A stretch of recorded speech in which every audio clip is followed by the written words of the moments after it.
rezultatas tikrai neateina iš karto ir mes matom kitų, net pačių didžiausių komandų, sakykime, tą istoriją, kada reikia ir 5, ir 10 metų kartais. Žalgirio sėkmė atėjo po 10 metų, jeigu žiūrėti, Ryto irgi maždaug kantraus darbo.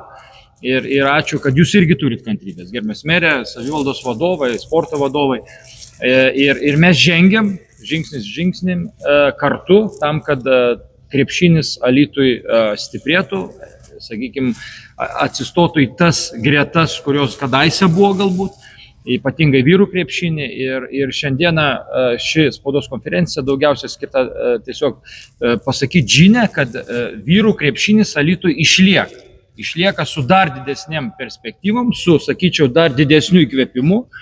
Ir šis sprendimo turinys, galbūt taip pasakysiu, suderintas su visa Lietuvos krepšinio sistema.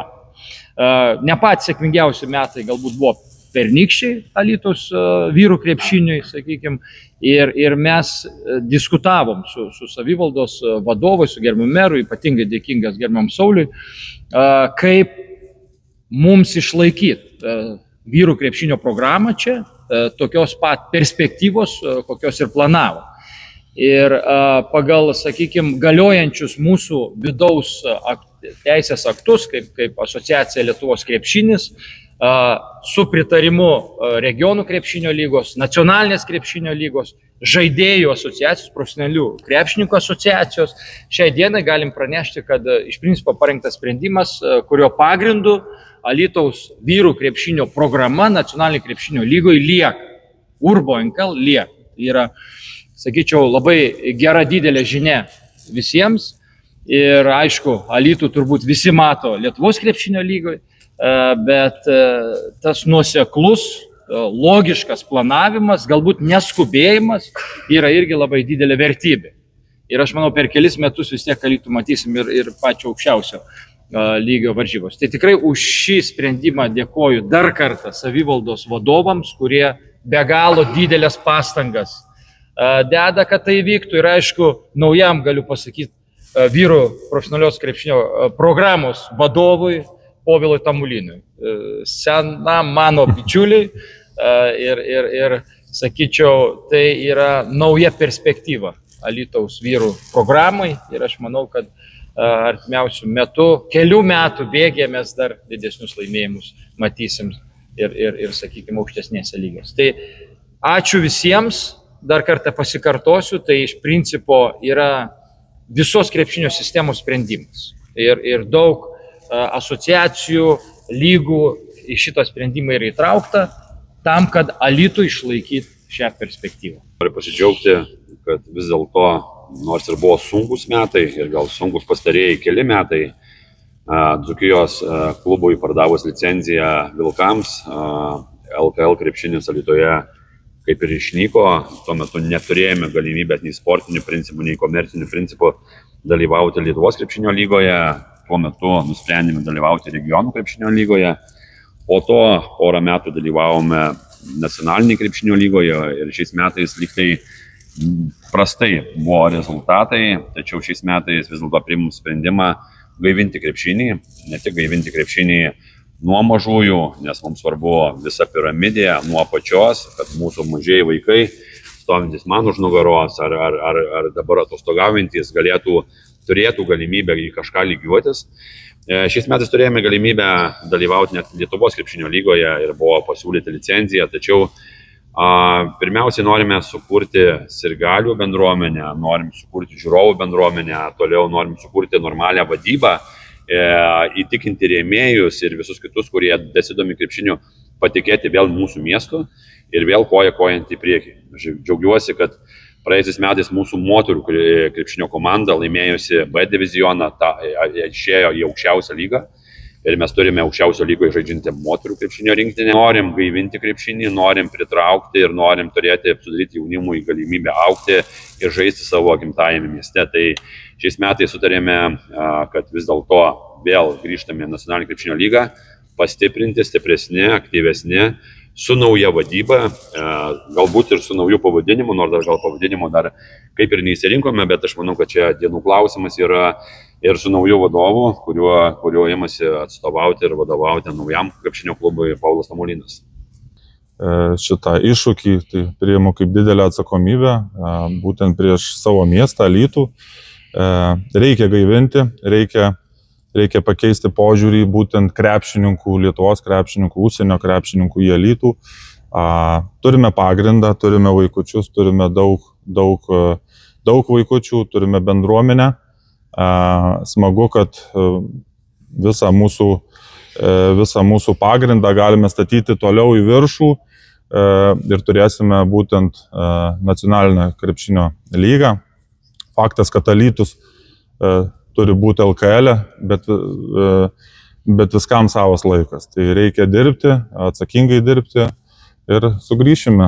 Kitais metais. Regioniškai matom dar daugiau potencialo ir pavyzdžiui, moterų programą sinergizuojam su Deiviu, labai efektyvia programa, Druskininkuose veikiančia.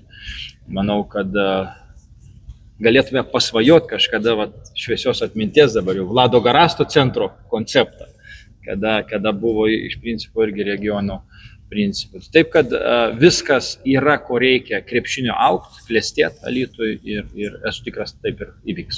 Siekiamybė turbūt tokia yra, kad Alytaus visi krepšinio subjektai kažkaip integruotųsi į bendrą krepšinio piramidę, jinai galbūt panašiai ir buvo, tai pagal visus parametrus Alytus gali labai sėkmingą tokią struktūrą turėti, pagal gyventojų skaičių, pagal infrastruktūrą, pagal vietinių krepšinio subjektų skaičių ir panašiai. Tai taip, kad daugiau gal vadybos klausimas yra.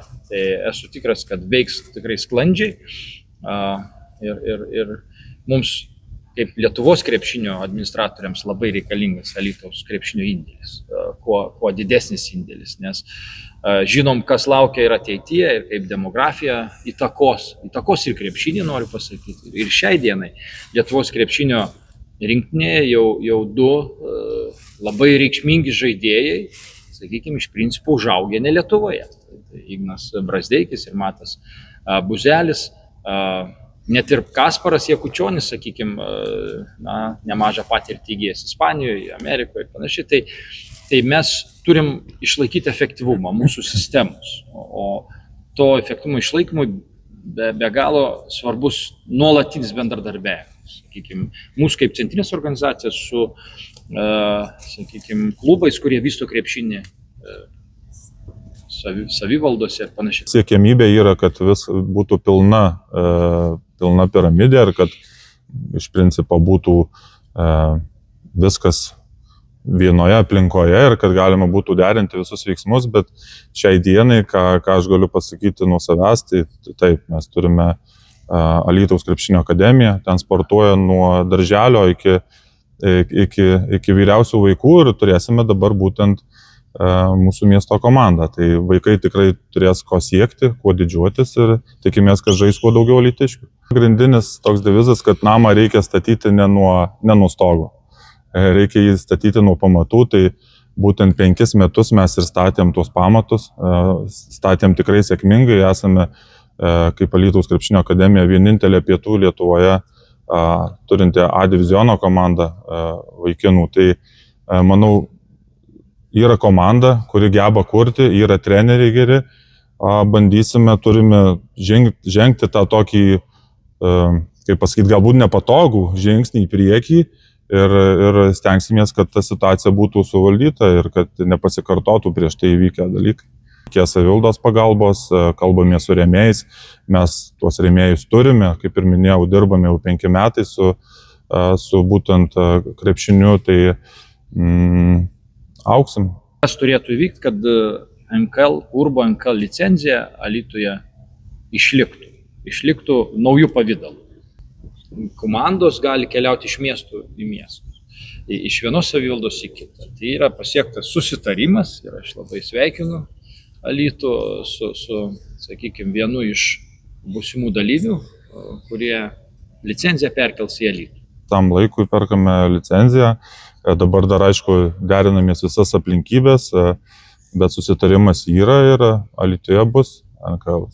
Iš kur atvažiuoja? Iš būtent regioninės krepšinio lygos laimėtojų. Turit mintyje Birštoną? Taip. Tai Sveikinimai. ačiū kolegos. Ačiū jaunimas. Nepavargo stovėti.